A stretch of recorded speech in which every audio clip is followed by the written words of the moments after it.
trust is without borders. Let me walk upon the water. I am tired of myself. When you say I'm sick and tired of being sick and tired, that's the facilitator of change. That's when you're ready to say these words: no more excuses. No more excuses. I've never met a person who was not successful that didn't have a great amount of self-discipline within their life. Self-discipline and being able to perform and being able to keep your life on schedule and being able to keep commitments and promises and meet deadlines is essential to success. None of us can afford to have a life that is controlled by someone else, or a life that is basically controlled by our emotions. I learned many years ago that there are two kinds of people. There's the type of person who says, I'm going to wait till I feel like it before I do it. And then there's a person who says, I've got to do it so that I feel like it.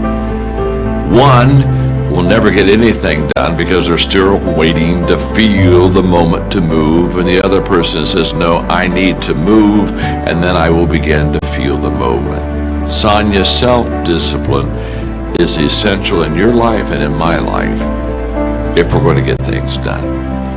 So I have a challenge for every one of you this weekend. The challenge is simple. As you go through your weekend, and sometimes it's kind of hopefully an easier time of your week, ask yourself, am I practicing self-discipline in my life? Am I doing the things that I should do because I need to do them, or am I kind of waiting to feel the moment? If you don't know this quote, live by it. One can have no smaller or greater mastery than mastery over oneself. That's Da Vinci. Da Vinci did amazing things with his life. I wanted to do equally amazing things with mine. And if that's the game that we're playing, if I can construct my belief system, if I can choose at any moment to believe something that's more empowering than I was believing the moment before, and that will actually find its way into my actions, allow me to do things that I couldn't do the moment before, then it's like that moment in The Matrix where Neo realizes he knows Kung Fu. And that's like, as funny as that is, that's how I think about life. To me, the very fundamental purpose of life is to find out how many skills I can acquire that have utility, and then put that utility to the test in service of something greater than myself. Stop comparing yourself to others. So the first thing you do is stop focusing on other people. Instead, focus on being the best version of you that you can. Then you'll recognize that you deserve to sit at the big table with everybody else after you become the best that you can be. Now, once you've accepted that you have as much right to success and much right to succeed as anybody else, the next step is learning how to talk the talk. You have to get fluent in the language of success so you speak it with ease. Surround yourself with people who've accomplished their dreams and immerse yourself in the culture of achievement. The ideal situation for a man or woman to die is to have family members praying with them as they cross over. He said, but imagine, if you will, being on your deathbed and standing around your bed, the ghost of the dreams, the ideas, the abilities, the talents given to you by life, and that you, for whatever reason, you never went after that dream. You never acted on those ideas. You never used those talents. You never used those gifts. And there they are standing around your bed looking at you with large angry eyes saying, we came to you and only you could have given us life. And now we must die with you forever. And the question is, if you die today, What dreams? What ideas? What talents? What books? What music? What leadership? What voice will die with you? Miles Monroe, great orator and speaker, said the wealthiest place on the planet, it's not in the Far East where there's oil in the ground. It's not in South Africa where there are diamond mines. He said the wealthiest place on the planet is the cemetery. Because there you'll find greatness that we've never seen. There you'll find talent and genius and potential never actualized. Perhaps that's why Henry David Thoreau wrote the words, "Oh God, to reach the point of death, only to realize that you've never lived." Maybe that's why some unknown writer wrote the words, "What if you live your whole life only to discover that it was wrong? That it was wrong. That you were chosen to do something else and you didn't do it." Repeat after me, please. Live full. Die empty. I want you to take some notes and some things, and I want you to think about your goals and dreams in the three categories that I mentioned: personal, professional, and your social contribution. How many of you are serious about your goals and dreams? Raise your hands, please. Thank you very much. How many of you don't want to take your dreams to your grave with you? Raise your hands, please. Very good. Shake someone's hand on your right and left. Look them in the eyes and say, "Get out of your head and step into your greatness." Do that right now, please. Say, "Get out of your head and step into your greatness." I want you to write this down. Let us say together, as you think about your goals and dreams, let us say together, "It's possible," together, please. Yes, write that down. See, ladies and gentlemen, as an entrepreneur, I've been an entrepreneur for 20 years. This is my 21st year.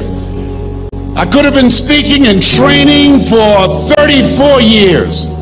But for 14 years, I was living in my head. For 14 years, I stopped myself. For 14 years, I used to go see Zig Ziglar, that I considered the #1 motivational speaker on the planet. Zig Ziglar and Tony Robbins, they're the best on the planet. Bob Proctor, they're the best on the planet. Jack Canfield, Mark Victor Hansen, T. Harv Eckert. I would go and see them, and then I would leave, and my conversation with myself was, my heart would say, "I can do that." And then my mind would ask, how? How would you do that, Les Brown? See, when I was in the 5th grade, I was identified as EMR, labeled educable, mentally retarded. Put back from the 5th grade to the 4th grade. I failed again when I was in the 8th grade. I have no college training. And a man changed my life, and I'll never forget his name, Mr. Leroy Washington. He's in his 80s now, and he's blind from glaucoma, but he gave me a different vision of myself. I was in his class waiting on another student. He came in and said, "Young man, go to the board and work this problem out for me." I said, "Oh, sir, I can't do that." He said, "Why not?" I said, I'm not one of your students." He said, "Look at me." "Yes, sir. Go to the board and work the problem out anyhow." I said, "Sir, I can't do that." He said, "Why?" I said, "Sir, because I'm educable, mentally retarded, sir. I'm in special education." And the students started laughing. They said, "That's Leslie. That's not Wesley. He's DT. Wesley is the smart twin." He said, "What does DT stand for?" I said, I'm the dumb twin, sir." And as the students laughed at me, he came from behind his desk, he looked at me and he said, "Don't you ever say that again.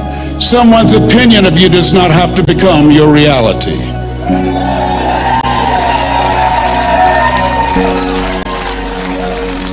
On one hand, I was humiliated, but on the other hand, I was liberated, because he looked at me with the eyes of Goethe, who said, "Look at a man the way that he is, he only becomes worse. But look at him as if he were what he could be, then he becomes what he should be." And so we developed a relationship. And one of the things that I can just tell you as you think about your goals and dreams, all of us can say in the spirit of integrity that it's possible. That if anybody at any point in time lived their dream, then it's possible that I can live mine.